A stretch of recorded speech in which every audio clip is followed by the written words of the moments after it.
여러분 혹시 우리의 삶 가운데 하나님 저는 너무나 자족합니다. 이런 거는 이제 없어도 되고요. 저는 괜찮습니다. 이런 부분이 있을 수가 있겠죠. 이런 영역이 있을 수가 있겠죠. 더 이상 하나님께 바랄 게 없습니다. 이렇게 우리가 하나님께 고백하고 하나님께서 뭘 내가 더 해줄까 할 때 하나님 저는 더 이상 하나님께 바랄 게 없고 너무나 감사하고 만족하고 있습니다. 이렇게 할 때에도 하나님은 그래? 뭐 됐구나 그러면은 이렇게 하지 않으시고 또 뭘 해줄까? 뭐 이렇게 자기 비서하고 계속해서 고민하는 엘리사처럼 하나님도 천사들과 함께 성령님과 함께 어떻게 쟤를 더 축복할까? 어떻게 저 나의 자녀를 어떻게 하면 더 축복할까? 뭘 더 해줄까? 하나님께서도 이렇게 하고 계시고 있다는 것을 우리는 이 선지자 엘리사를 통해 발견할 수 있습니다. 이 게하시가 이렇게 얘기를 합니다. 이 여인은 아들이 없고, 여기 사실 아들이라기보다는 차일드, 자녀인데요. 개역 개정에는 아들이라고 되어 있습니다. 딸은 있고 아들은 없고 이런 건 아니고요. 아예 자녀가 없고 그 남편은 늙었나이다 하니. 자, 여기서 남편이 늙었다라고 할 때 우리가 지난 시간에 아브라함이 나이가 많아 늙었다고 창세기에 표현되어 있는데 히브리서에는 아브라함을 죽은 자와 같은 한 사람이라고 표현을 했습니다. 그래서 구약에서는 나이가 많다라고 표현한 걸 신약에서는 죽은 자와 같다. 즉 생식 기능이 없다라는 그런 뜻으로 쓰였다고 우리가 유추할 수 있겠죠. 그 남편은 늙었다라고 했을 때 우리가 사실 늙은 남자가 자녀를 낳는다 이렇게 생각하지 않잖아요. 그래서 게하시의 대답을 볼 때는 이 여인은 자녀가 없는데 남편도 늙어서 이제 조금 가능성이 없습니다. 이런 의미로 읽을 수 있겠죠. 자, 여기서 이 여자도 나이가 늙었을 가능성이 있습니다. 왜냐면은 늙은 남자랑 젊은 여자랑 살고 있었다라고 볼 수가 없고요. 아브라함과 사라의 경우만 봐도 10살 정도 차이가 났었거든요. 그래서 20살 차이가 났다고 했을 때에도 아브라함이 75세 때 자녀를 낳겠다는 약속을 받지 않습니까? 그때는 뭐 내가 늙었는데 이렇게 말하지 않았거든요. 그래서 당시에 열왕기 하가 좀 더 이후지만 한참 이후긴 하지만 그래도 이 수넴 여인의 남편도 70은 좋게 넘었다라고 이렇게 볼 수 있고요. 뭐 한 20살 차이 나는 여자다 했을 때 이 여자도 50 정도는 볼 수 있겠죠. 우리가 이렇게 유추하는 것입니다. 정확한 것은 알 수 없고요. 그냥 여러 가지 이 상황을 통해서 우리가 한번 유추해 보는 것이죠. 그래서 여기서 이제 이 게하시가 이 여인의 사정을 알고 얘기를 해주죠. 사실 이 여자가 부족할 것이 없고 여러 방면에서 영향력이 있는 것은 맞지만 이제 자녀가 없는 것이죠. 그리고 우리도 이 주변에 한번 생각해 보면 어떤 사람이 부러울 게 하나도 없는 그런 사람인데 뭔가 하나 부족한 것이 있는 그런 경우가 있지 않습니까? 그래서 이런 경우 사실 우리는 이런 말 하지 않아요? 신은 다 주지 않는다? 그죠? 사실 그 성경에 있는 말은 아닌데 사람들이 뭐 신은 다 주지 않는다 이런 말을 통해서 그냥 엄청 부러운 대상에게도 저 사람도 뭐 부족한 게 있을 거야 이렇게 자기를 이렇게 위로하는 의미로 쓰거나 또 아니면 그 사람이 나였을 경우에 뭐 이거 하나 하나님께서 채워주지 않으셨지만 나에게 주신 게 너무 많잖아 이런 식으로 그냥 스스로를 위로하면서 그것이 이렇게 세상에서도 신은 다 주지 않는다 이런 말을 통해 마치 하나님이 그런 뜻을 가지고 계신 것처럼 우리는 생각을 합니다. 그런데 그것이 과연 성경이 주장하는 바인가 그것을 이제 저는 묻고 싶은 것이죠. 여기에 이 수넴 여인 우리가 살펴봤지만 아주 자세하게 낱낱이 기록된 거는 아니지만 아주 많은 것이 농축된 이런 구절들을 통해서 우리가 이 여인이 부러울 게 그다지 없는 사람이라는 것을 알 수 있습니다. 그 사역자에 대한 판단도 분별도 굉장히 정확하고 이 여자가 부자인지 아닌지 정확하게는 알 수 없지만은 이 선지자를 위해서 선지자가 왔다 갔다 할 때 쓸 방 그거 하나 이렇게 턱 만들어줄 수 있을 정도로 경제력이 있고 또 남편과 뜻도 굉장히 잘 화합이 되고 또 귀한 여인이라고 한 걸 보니까 그렇게 부족한 것이 없이 많은 영역에서 영향력을 끼치는 여자라는 것을 알 수 있어요. 그럼에도 불구하고 이 자녀가 없는 이 한 가지 아쉬운 점을 가지고 있죠. 그런데 신은 다 주지 않는다. 이 말에서 우리가 받아들인 그런 한계처럼 아니 뭐 하나님께서 이렇게 다 주셨는데 그거 하나 없다고 우리가 그거 가지고 하나님 앞에 붙잡고 늘어질 수는 없지. 우리는 이렇게 이제 받아들였는데 이 수넴 여인의 이야기를 보니까 하나님은 그렇지 않으시다는 거죠. 자, 15절입니다. 이르되 다시 부르라 하여 부름에 여인이 문에 서니라. 저는 이 짧은 구절에서 정말 너무나 놀라운 하나님의 호의를 발견합니다. 그동안 제가 알았던 하나님은 구하면 주시고 찾으면 주시고 또 두드리면 열어주시고 물론 그런 것들도 있어야 되겠죠. 우리의 삶의 일반적인 그런 법칙에서는 그렇게 해야 된다고 저도 생각합니다. 그런데 여기에 이 수넴 여인의 경우에 보니까 구하지도 않은 호의를 베풀고 계세요. 이 수넴 여인이 엘리사가 불렀을 때 저는 필요한 게 없습니다. 저는 만족합니다. 저의 삶에는 부족한 게 없습니다 하고 얼른 떠났는데 엘리사가 다시 부릅니다. 됐다는데도, 나 만족한다는데도 다시 부르죠. 이 여인이 구하지도 않은 호의를 베풀고 있습니다. 저는 여기에서 하나님이 바로 이런 분이 아니신가 하는 생각을 하게 됐는데요. 선지자가 하나님을 대변하기 때문이기도 하고, 또 우리가 이 구약의 하나님과 신약의 하나님, 사실 구분돼서 생각하는 경우가 있는데 하나님은 동일하신 하나님이십니다. 어제나 오늘나 영원토록 예수님은 동일하시고 예수님께서 하나님을 가장 잘 우리에게 보여주시는 분이시니까요. 그런데 다만 언약이 바뀌었을 뿐이죠. 구약은 옛 언약이라는 뜻이고 신약은 새 언약이라는 뜻입니다. 예를 들어서 제가 누군가를 이렇게 채용을 했는데 계약을 갱신한다고 한번 해봅시다. 언약과 계약이 많이 다르지만 그냥 예를 드는 겁니다. 저라는 사람은 동일하지만 계약 조건이 이전의 계약에 비해서 이번에 새로 갱신한 계약이 훨씬 더 좋은 조건이라고 해볼 때 제가 그 사람에게 베푸는 것들이 달라지지 않겠습니까?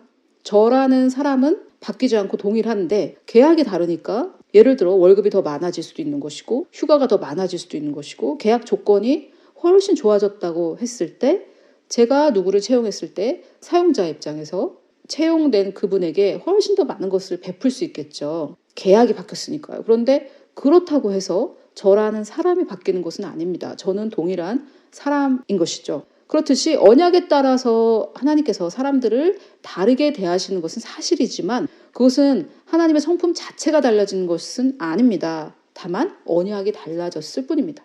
하나님은 구약 시대에도 은혜와 긍휼의 하나님이셨습니다. 그런데 우리가 구약에 나타나는 하나님이 사람을 어떻게 대하시는지 그것을 통해서 하나님에 대한 굉장한 오해가 있을 수 있는데 그것은 그때의 언약 때문이다. 율법으로 맺은 구약, 옛 언약 때문이다. 이것을 우리가 알아야 되겠습니다. 하나님은 그때도 은혜와 긍휼의 하나님이셨죠. 그래서 우리도 이 구약의 수넴 여인에게 나타나신 하나님을 기대할 수 있습니다. 우리가 하나님 됐습니다. 저는 만족합니다. 라고 했는데 하나님은 아니 나는 너에게 더 줄 게 있다. 라고 말씀하시는 것입니다. 할렐루야! 우리가 이 하나님을 더 알고 이 하나님을 더 기대하고 이 하나님을 더 의지하고 믿어야 되겠습니다. 자, 엘리사가 구하지도 않았는데 불러가지고 이렇게 얘기를 합니다. 한 해가 지나 이때쯤에 내가 아들을 안으리라.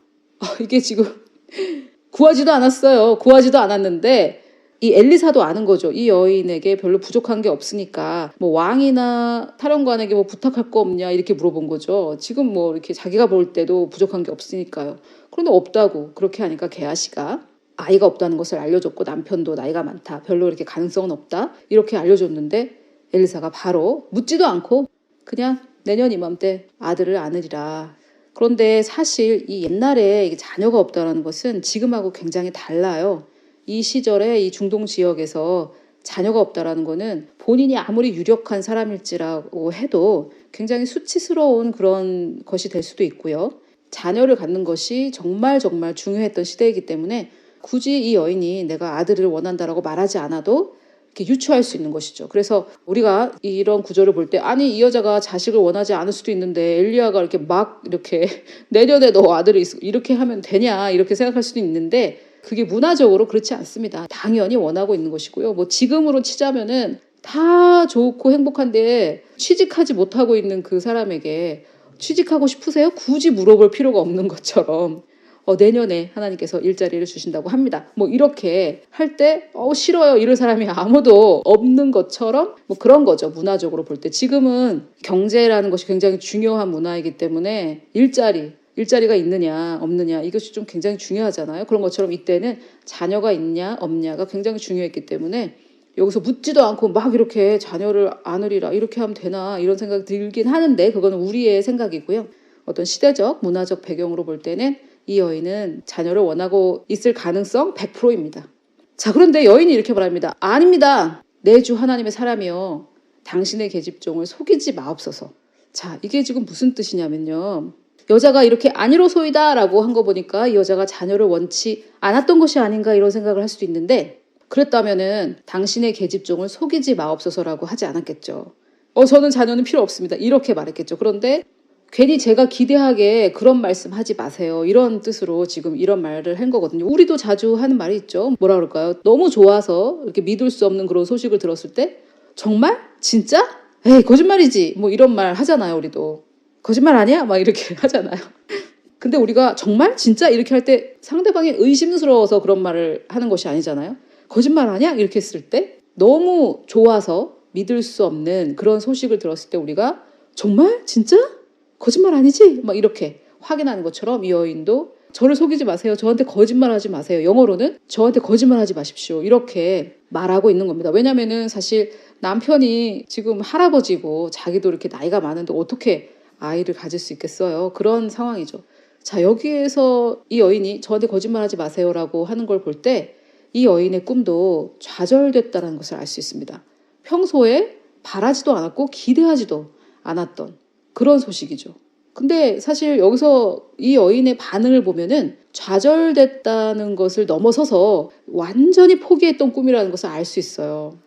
여기서 정말 제가 그동안 몰랐던, 솔직히 저 이런 하나님인 줄 몰랐거든요. 저는 이렇게 믿음에 대해서 강조하는 그런 공부를 했기 때문에, 물론 은혜도 배웠지만 제가 은혜를 다 깨닫지 못해서 우리가 구하는 것을 주시고 내가 믿고 소망하는 것만 주시는 분이라고 생각했지, 내가 완전히 좌절하고 포기한 것까지 하나님께서 굳이 다시 부르고 내가 됐다고 했는데도 하나님께서 고민하시고 하시면서 내가 완전히 포기했던 그 꿈까지 이렇게 다시 새롭게 하시는 하나님이신지 제가 몰랐습니다.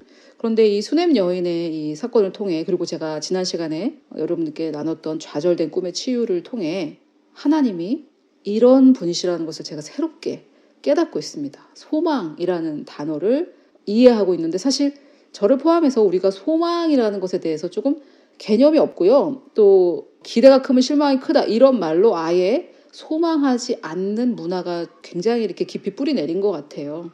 그런데 여기 이 16절에 나타난 엘리사를 통해 나타난 이 하나님은 우리가 포기한 꿈, 좌절된 꿈이지만 그것을 다시 일으키시는, 내가 먼저 하는 것이 아니라 하나님 쪽에서 먼저 그것을 살리시고 죽은 것을 살리시고 완전히 사라지고 좌절된 그 꿈, 생각하지도 않고 기대하지도 않았던, 바라지도 않았던 것까지 이렇게 살리시는 하나님이시라는 것을 알 수 있습니다.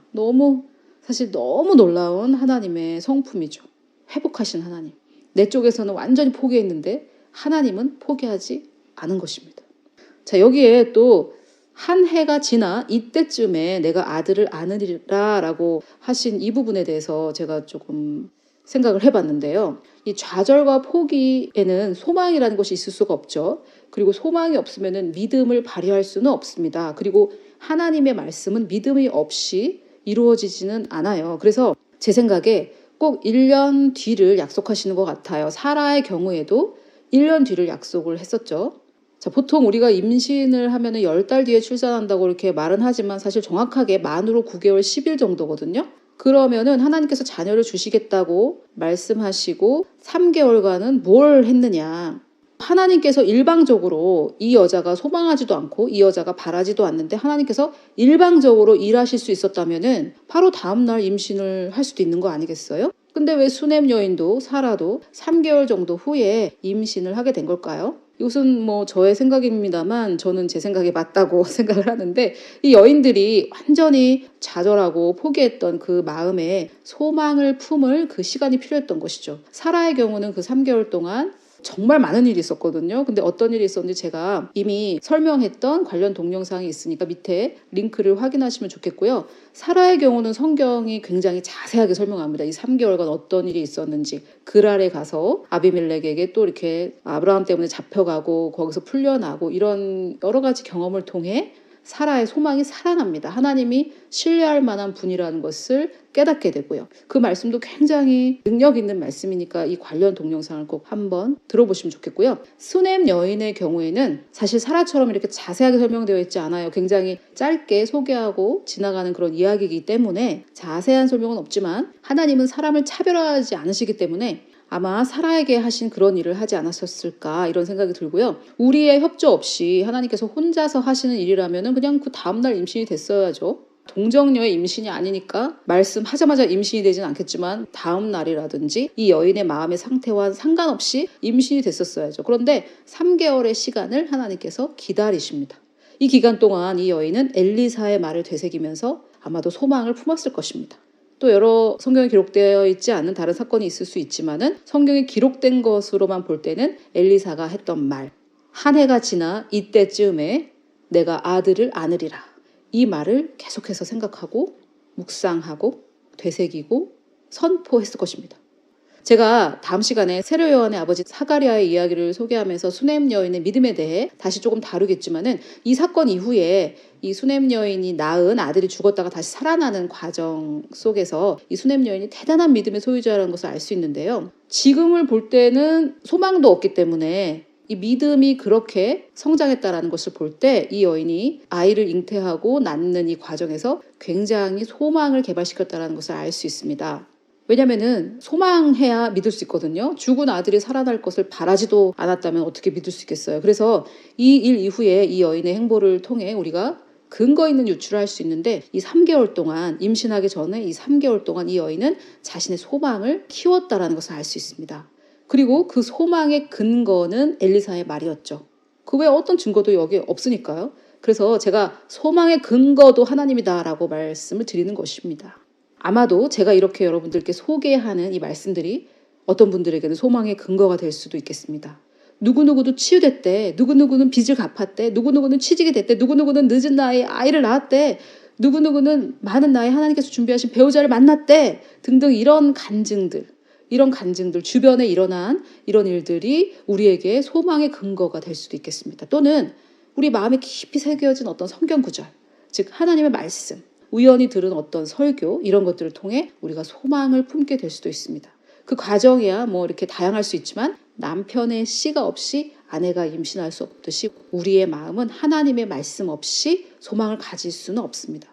그래서 저는 이 수넴 여인이 하나님을 대변한 엘리사의 그 말, 내년 이맘때에 아들을 낳으리라고 했던 그 말을 수없이 되뇌이고 생각하고 선포하고 소망하고 그것을 바라보고 머릿속에서 그리고 즉 이것이 전부 다 소망인데요. 이렇게 했을 거라고 생각을 합니다.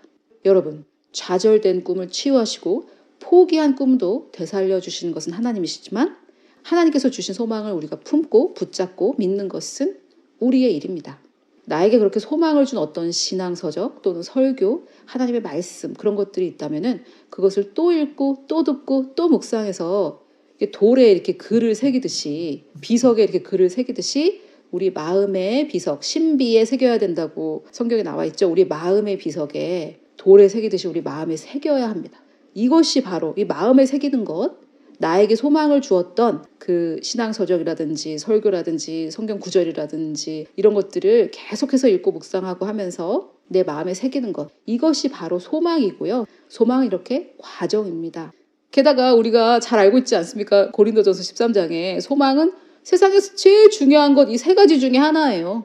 세 개 중에 제일 덜 중요하더라도 어쨌든 세상에서 세 번째로 중요한 것이네요. 그런데 참 우리가 소홀히 여기고 있죠. 이 소망을 무슨 뜻인지 알지도 못하는 경우가 많고요. 소망이 아닌 절망에 굉장히 능숙한 사람들이 하는 말이 있습니다. 된다더니 안 되네. 당신에게는 그런 능력이 있지만 저는 그렇게 못해요. 기대가 크면 실망도 큰데 왜 자꾸 기대를 하게 하는 겁니까? 내가 얼마나 어려운 일을 겪었는데 나더러 소망을 하래. 이런 반응들. 소망의 반대인 절망이죠. 소망과 같은 정도의 파워를 가지고 있습니다. 다만 반대의 결과를 낳을 뿐입니다. 그런데 기왕 이렇게 에너지를 들여서 생각하고 말하고 묵상할 거라면은 하나님의 말씀이 약속한 대로 하는 것이 좋지 않겠습니까? 이번에는 안 됐지만 다음엔 될 거야. 저 사람이 저렇게 할 수 있다면은 나도 할 수 있어. 하나님 말씀에는 나에게도 그런 능력이 있다고 했어. 하나님은 입을 넓게 열라고 하셨으니까 기왕이면 기대를 크게 가지자. 내가 이렇게 어려운 일을 당했다면은 하나님께서 갑절로 100배로 갚으신다고 했으니까 어려운 일을 당한 만큼 더 좋은 일이 일어날 거야. 이렇게 하는 게 훨씬 좋지 않을까요? 어차피 시간 들여서 생각하고 에너지 들여서 말하고 할 거라면은. 게다가 이 부정적인 생각을 하고 나면 힘이 쫙 빠지죠. 근데 긍정적인 생각을 하고 나면은 힘이 솟습니다. 그냥 근거 없는 긍정적 생각이 아니라 성경에 기반한. 예를 들어 여러분 제가 이렇게 성경을 설명하는 것을 보시면서 이 사람은 어떻게 이렇게 성경을 설명하지? 나는 저렇게 생각이 안 되는데 이렇게 말하는 게 바로 절망이고요. 소망은 무엇이냐? 하나님, 저는 지금은 저렇게는 못하지만은 하나님께서 제 안에도 저 분별력을 주셨고 성령의 지혜가 제 안에 있습니다. 저도 분별할 수 있습니다. 저도 깨달을 수 있습니다. 이렇게 하는 거죠. 어차피 입을 벌려 말아야 된다면은 지금 여러분 사실 어차피 내가 입을 벌려서 말을 해야 된다면 현재 사실을 묘사할 필요가 뭐가 있어요. 묘사 안 해도 다 아는 거. 지금 가진 거를 말하지 마시고요. 가지고 싶은 것을 말하세요. 지금 가진 거, 난 분별력이 없어. 이걸 말하지 마시고 내가 분별력을 가지고 싶다면은 나는 이미 내 영안에 분별력이 있고 이것은 반드시 표출될 거야. 이렇게 가진 걸 말하지 마시고 가지고 싶은 것을 말하십시오. 지금 자신의 기분이나 감정 이런 것들은 그동안 자신이 무슨 생각을 쭉 해왔는지 보여주는 것일 뿐입니다. 나 왜 이런 기분이 들지? 나 왜 이런 감정이 들지? 그런 생각을 해왔기 때문이거든요. 그래서 생각을 바꾸자는 것이죠. 자, 이렇게 3개월 동안 제가 이렇게 설명했듯이 이렇게 소망했던 수넴 여인에게는 어떤 일이 일어났을까요? 여인이 과연 잉태하여 한 해가 지나 이때쯤에 엘리사가 여인에게 말한 대로, 굉장히 중요합니다. 이 부분이.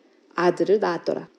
소망의 근거, 이 바로 엘리사의 말, 사역자의 말, 하나님의 말, 그것이 성경에 쓰여져 있든 어떤 사람에 의해 설교로 전해졌든 아니면 책으로 전해졌든 나에게 어떤 소망을 주는 그런 서적이나 신앙서적이나 설교나 성경 구절이 있으면은 그것을 계속해서 생각할 때 하나님의 그 때에 약속이 이루어지는 것이죠.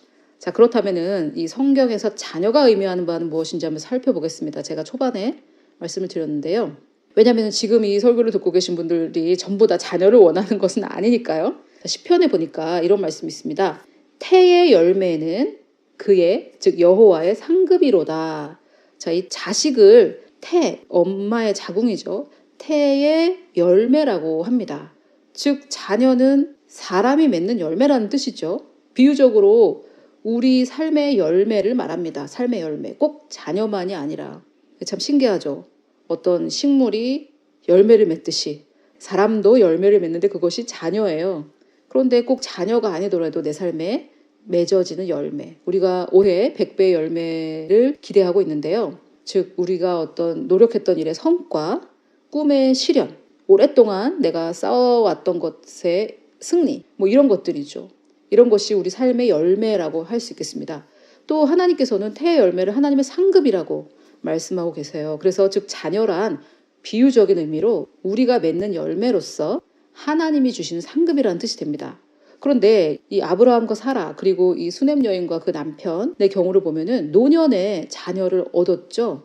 즉 아이를 가질 수가 없는 상황에서 자녀를 얻었다는 것입니다. 이것을 비유적으로 우리가 또 표현하자면 도무지 내가 하나님의 상급, 하나님의 상을 받을 수 없는 그런 상황, 내가 하나님께 상 받을 일을 한 게 없는 그런 상황에서도 하나님께서 상을 주신다고도 할 수 있겠습니다. 이게 얼른 와닿지 않죠. 우리는 상이라는 것은 뭔가를 잘해서 주는 것이기 때문에. 그런데 상 받을 자격이 없는데 하나님께 상을 받은 것이나 자녀를 낳을 생식 기능이 없는데 자녀를 얻은 것이나 같은 맥락이라고 할 수 있겠습니다. 저는 이 수넴 여인의 이야기를 통해서 정말 예상치 못한 은혜라는 이 말을 생각하게 되었는데요. 제가 매달 1일 후원자님께 보내는 이 이메일을 통해서 예상치 못한 은혜에 대해서 이미 나눴는데 혹시 후원하시고 한 번도 그레이스레이스 이메일로 연락을 주신 적이 없는 분들은 지금 보시는 이 이메일로 후원을 했었습니다라고 이렇게 연락을 주시면은 저희가 매달 이메일로 소식과 메시지를 전달해 드리고요. 또 비공개 강의를 보내드립니다. 유튜브에 올라와 있는 것은 아니고 저희가 비메오에 올라와 있는 재정 관련 강의 8강짜리 강의인 것 같은데 그걸 보내드리고요. 또 저희가 연락을 드릴 수 있는 방편이 생기는 거니까 후원하시고 한 번도 연락하지 않으신 분들은 여기로 이메일로 보내주세요. 그런데 후원하실 때 사용했던 이름을 말씀해 주셔야 돼요. 대부분 이메일은 아이디로 보내시기 때문에 저도 후원했어요 이러면 사실 누구신지 알 수가 없거든요. 그래서 후원하실 때 사용하신 이름을 함께 보내주시면은 저희가 매달 1일 메일을 보내드리고 또 처음 연락하신 분들께는 비공개 강의를 보내드리겠습니다. 자, 이 예상치 못한 은혜. 저에게는 굉장히 센세이셔널하고 조금 혁명적인 이런 단어인데 왜냐하면 저는 은혜가 있지만은 그것을 믿어야 된다에 조금 이렇게 제한되어 왔던 것 같아요. 저의 생각이. 그런데 이 수넴 여인을 통해 그리고 구약의 사람들이지만은 이미 좌절했고 이미 포기한 그런 꿈을 하나님께서 이렇게 되살려서 하나님께서 이루어지시는 것을 볼 때, 와, 하나님은 사실 우리가 기대하고 기도하고 또 하나님께 요구하고 바라고 하지 않았던 것도 너무나 주고 싶어 하시는 하나님이시구나. 이런 하나님을 좀 깨달았습니다. 저도 은혜를 전하도록 부르심을 받았음에도 불구하고 하나님은 내가 바라는 게 한 100%라면은 그 100% 안에 한 7, 80% 정도 이루어 주시는 분, 이렇게 제가 생각을 하고 있었던 것 같아요. 그런데 제가 이 수냄 여인을 통해서 알게 된 것은 하나님은 내가 바라는 이 100%그 이상을 주시는 분이시다. 우리가 120%라는 표현 자주 쓰는데 굉장히 성경적인 표현인 것 같아요. 120%라는 것은 존재하지 않지만은 정말 하나님은 내가 원하는 것 그 이상으로 예상하지도 못한 은혜를 주시는 그런 하나님이시구나. 이것을 제가 알게 됐고, 이 예상치 못한 것을 주시는 하나님이라는 걸 제가 몰랐기 때문에 그동안 이미 받았던 예상치 못한 은혜도 사실 감지를 못했던 것 같아요. 그런데 여러분, 이런 생각 한번 해보셨습니까? 예를 들어 지금 2019년인데 2020년에 제가 뭔가를 받기로 되어 있다면은 지금부터 그것을 소망을 하고 그때 받는다면은 정말 이 1년 동안 소망하는 이 정말 그 기쁘고 즐거운 시간을 보낼 수 있겠고, 받고 나서도 내가 그렇게 바라고 소망했던 것을 하나님께서 주셨구나라는 것을 알 수 있죠. 그런데 소망하지 않았는데 2020년에 제가 덜컹 받았으면은 이게 뭐 내가 받은 건지 뭔지도 모르고요. 1년 동안 소망하지 않고 그냥 절망 가운데 산 것도 억울할 거고, 받고도 나서 내가 받은 건지 아닌 건지 그것도 몰라요. 그래서 제가 이런 것들을 통해서 소망이 얼마나 중요한지 깨달았습니다. 반면 기대가 크면 실망도 크니까 기대를 아예 하지 말자 이렇게 얘기를 하시는데, 여러분, 실망을 안 하면 됩니다. 실망 안 하면 되잖아요. 그러면 계속 기대하고 소망하고, 예를 들어 제가 금방 들었던 예처럼 2020년도에 좋은 일이 일어날 거야. 이렇게 계속 기대를 하고 1년 동안 사는 게 좋으십니까? 아유, 이제 다 끝났어. 이제 좋은 일은 없어. 이렇게 절망하면서 1년을 사시는 게 좋으시겠습니까? 그런데 만약에 2020년도에 아무 일도 일어나지 않았을 경우에 그 절망했던 사람이 거봐, 내 말이 맞잖아. 아무 일도 일어나지 않잖아. 이게 좋으세요? 아니면 아무 일도 일어나지 않았지만 1년 동안 그래도 소망의 마음을 품고 그 긍정적 에너지로 1년을 살면서 그 소망을 연습했기 때문에 믿음이 성장한 게 좋으세요? 저는 이렇게 아무 일도 일어나지 않는다고 해도 소망을 가진 1년이 절망을 한 1년보다 훨씬 낫다고 생각을 하게 되었어요. 그래서 기대가 크면 실망도 크다. 이것은 제가 볼 때 하늘나라에서 온 말씀은 아닌 것 같고 저 지옥에서 온 말인 것 같고요. 물론 뭐 실망을 할 수 있겠죠. 기대가 컸으니까요. 그런데 사람에게는 기대하지 마시고요. 하나님께 기대하면 되고 실망을 하지 않으면 됩니다. 그때 1년 뒤에 아무 일도 일어나지 않는다면 또 1년 뒤에 또 그 뒤에 하나님께서 채워주실 거라고 계속해서 우리가 기대를 할 수 있는 거죠. 사실 아브라함에게 그 별과 같이 그 많은 자손을 하나님께서 아브라함 살아 생전에 보여주지는 않으셨거든요. 그가 천국에 가서 그것을 보았단 말입니다.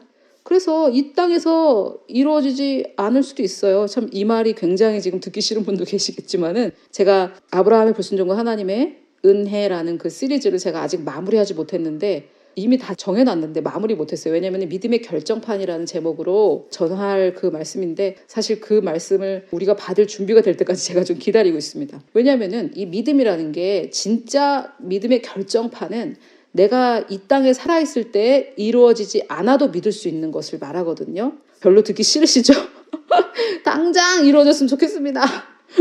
근데 사실 진짜 믿음의 결정판은 내 세대에, 나의 세대에 이루어지지 않아도 믿을 수 있는, 즉 이 한시적인 시각이 아니라 영원의 시각을 갖고 믿는 것이 진짜 믿음의 결정판입니다. 그래서 제가 지금 말씀드리고 싶은 것은, 지금 이 시간에 말씀드리고 싶은 것은, 기대가 크면 실망이 크다? 실망하지 않으면 된다. 이 얘기를 지금 말씀드리는 거예요. 실망을 하지 않으면 되죠.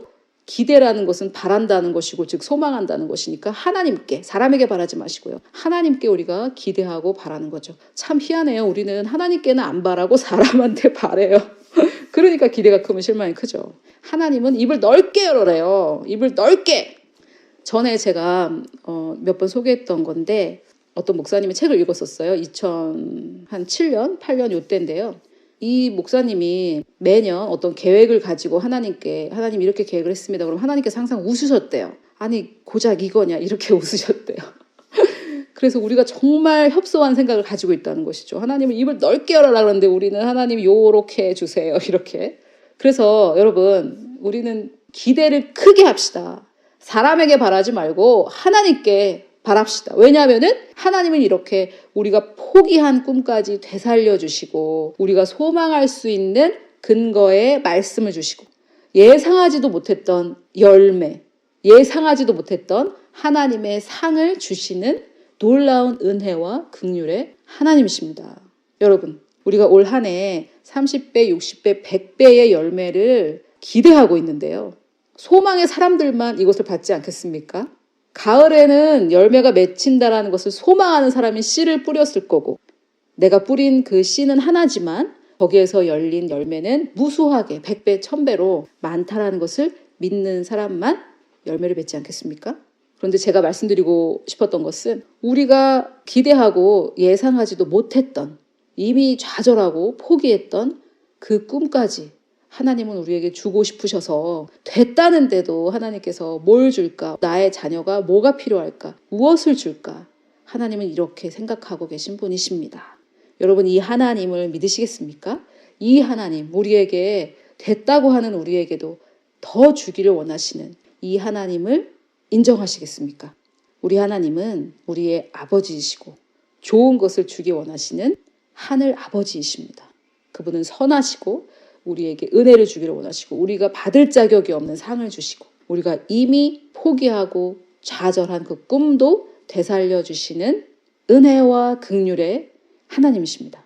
우리가 이 하나님을 믿고 이 하나님을 알 때 우리의 삶에 이 2019년도 내에 30배, 60배, 100배의 열매가 맺힐 것을 하늘의 미랄이 되셔서 우리를 위해 자기를 깨뜨리고 십자가에서 모든 것을 다 우리에게 주신 그리고 부활해서 그 하나의 씨보다 더 많은 열매로 지금 우리 안에 역사하시는 놀라운 씨 우리 주 예수 그리스도의 이름으로 축복합니다.